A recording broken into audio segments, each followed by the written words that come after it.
How we doing? Hope you're good, Mark. Daily Dirt, Wednesday. Hope you had a good day, mate. Everyone else, make sure you subscribed and liked and blessed and not stressed.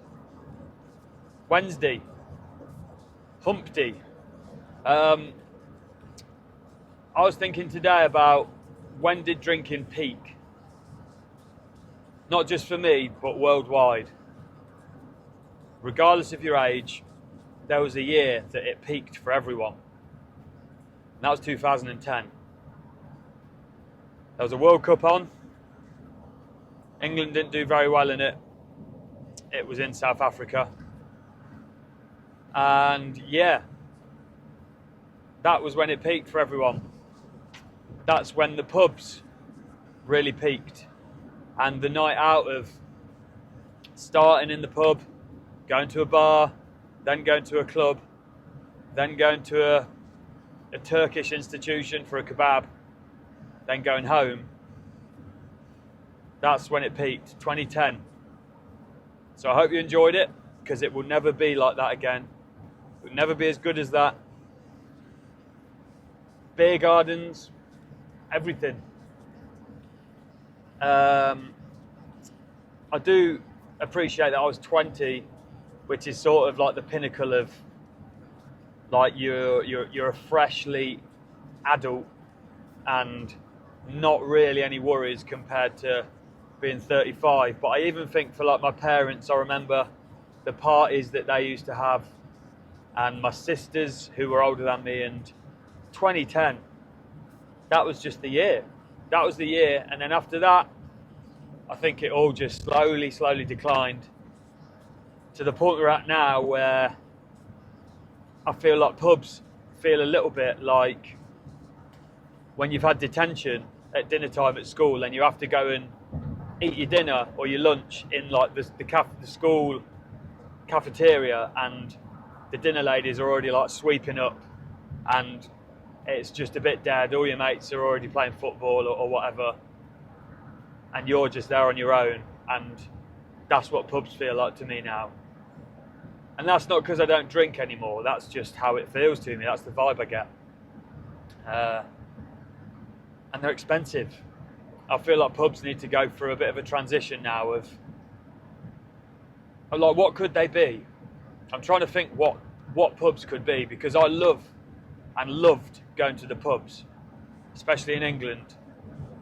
The pubs in Australia just aren't quite as good, but pubs in England are brilliant. And you know, jukeboxes, the food, and just the people and the relationships you form with people at the pub. And it's a lot of people's third space, isn't it? That's a big buzzword at the minute, having a third space, and the pub is that third space for a lot of people.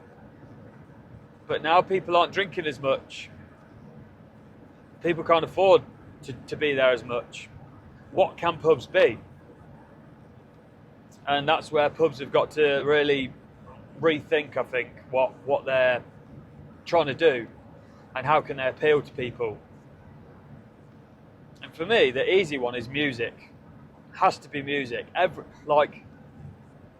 Music, you just cannot go wrong. All of my adult life of going out was about music, whether that was gigs, raves.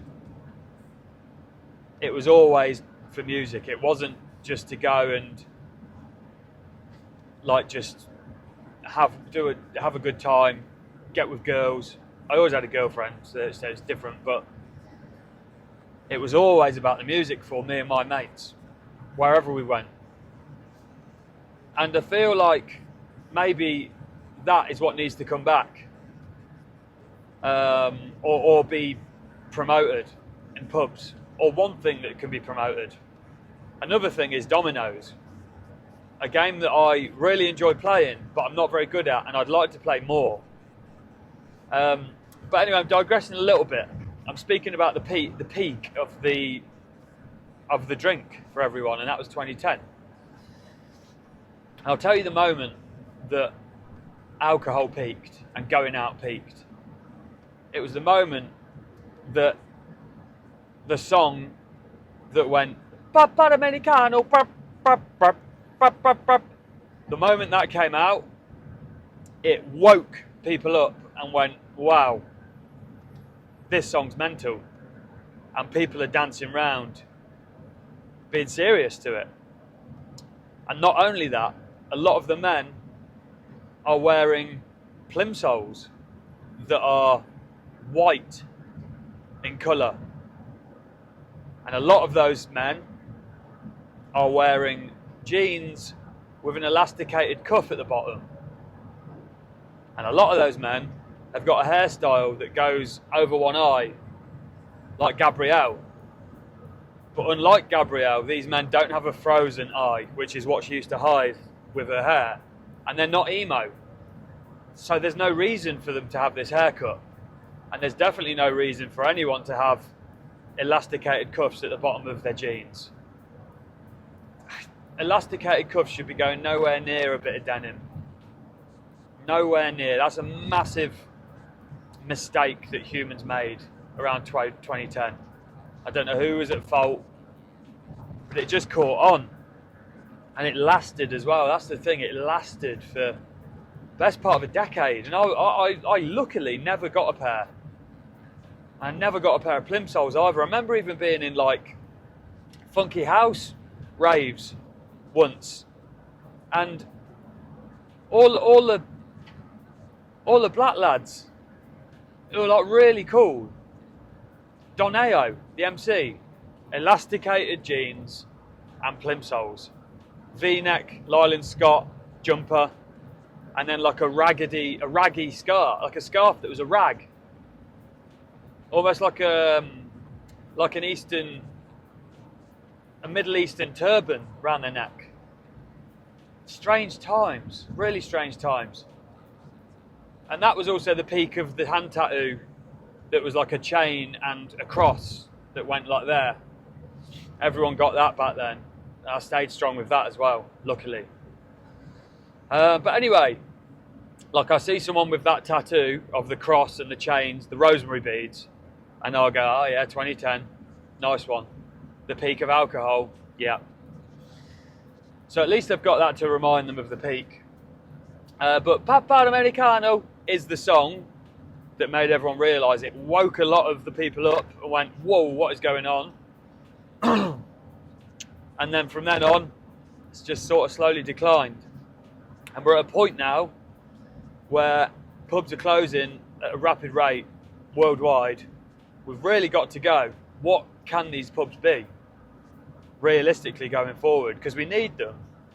Like, they're class. Going to the pub is amazing. Love the food, love everything. I've already said that. Darts, pool, the landlords, the locals. But I don't drink anymore. And a lot of people don't drink anymore. The younger generations don't drink. And everyone can't afford as much as what they used to drink at the pub. So that's the Daily Dirt today.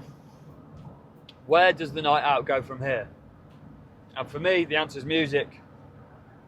And maybe food, don't know. Peace, see you tomorrow.